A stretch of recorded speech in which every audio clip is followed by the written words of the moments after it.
मेरे दिल की पुकार एपिसोड 3। अब तक आपने देखा कि दिशा और दिव्यांश के बीच हो जाता है और गौरी दिशा का फ़ोन छीन लेती है। गौरी दिशा से कहती है, दिशा अब तुम्हें दिल्ली जाने के लिए तैयार होना होगा। दिशा यह बात सुनकर बहुत उदास हो जाती है। अब आगे ना चाहते हुए भी दिशा अपनी छोटी बहन दिव्या को छोड़कर दिल्ली चली जाती है। दिशा का एडमिशन दिशा की माँ दिल्ली के सबसे अच्छे कॉलेज भारती कॉलेज में एडमिशन कर देती है और दूसरी तरफ दिशा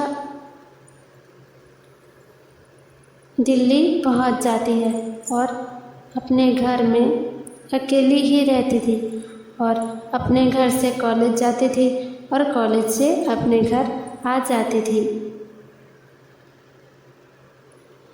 दिशा कॉलेज में खूब मेहनत लगाकर पढ़ती थी, लेकिन किसी भी से वो बात नहीं करती थी और हमेशा उदास रहती थी और बहुत रोती भी थी।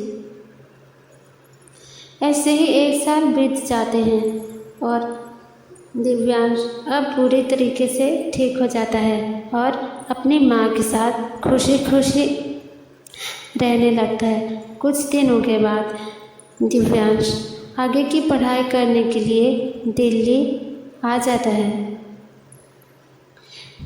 दिव्यांश की माँ दिव्यांश का एडमिशन भारती कॉलेज में कर देती है, जहाँ दिशा भी पढ़ रही होती है। दिव्यांश के 1 साल गैप हो जाने के कारण दिव्यांश फर्स्ट ईयर में एडमिशन हो जाता है। अगले दिन से दिव्यांश कॉलेज ज्वाइन कर लेता है और रोज़ कॉलेज आने लगता है। कुछ दिनों के बाद वेलकम पार्टी होती है और आज वेलकम पार्टी थी।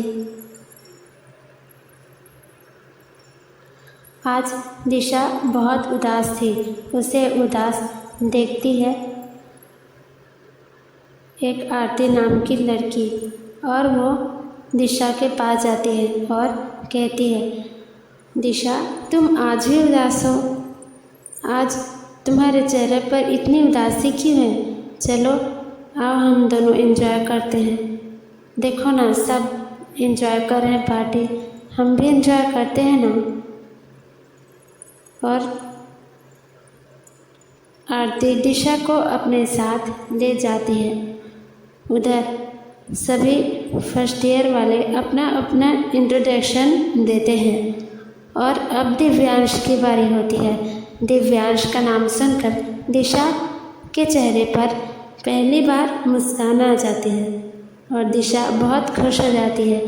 दिशा की इच्छा होती है कि वो एक बार दिव्यांश को देखने जाए, लेकिन दिशा सोचती है, अगर मैं अभी दिव्यांश को देखने गई तो अगर ये कोई और दिव्यांश हुआ तो मेरे लिए परेशानी आ सकती है, इसलिए मैं नहीं जाऊंगी, कोई दिक्कत नहीं।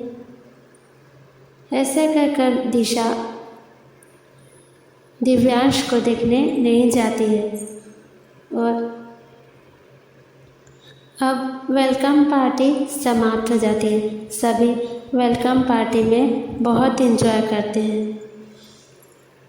दिव्यांश घर में अपनी माँ से कहता है, माँ मुझे पता चल गया कि दिशा उसी कॉलेज में पढ़ती है। माँ लेकिन मैं दिशा से कैसे मिलूँ माँ? और इतने बड़े कॉलेज में मैं दिशा को कहाँ से ढूंढूँ माँ? तभी दिव्यांश की माँ दिव्यांश से कहती है,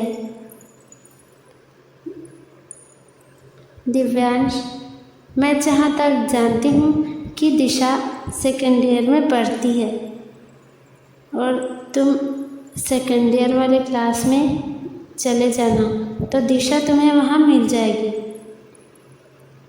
और दिव्यांश, मैं तुम्हें एक और बात बताना चाहती हूँ कि तुम दिशा की सहायता करो। दिशा भी मुसीबत में है। जब दिशा दिल्ली जा रही थी तो उसकी माँ ने उसे पढ़ने के लिए कोई पैसे भी नहीं दिए और साथ ही कॉपी पुस्तक भी नहीं दिए। इसलिए दिशा हमेशा अपनी सहेलियों से सहायता मांगती है। तो अब तुम्हें इस मुसीबत में दिशा की सहायता करनी होगी।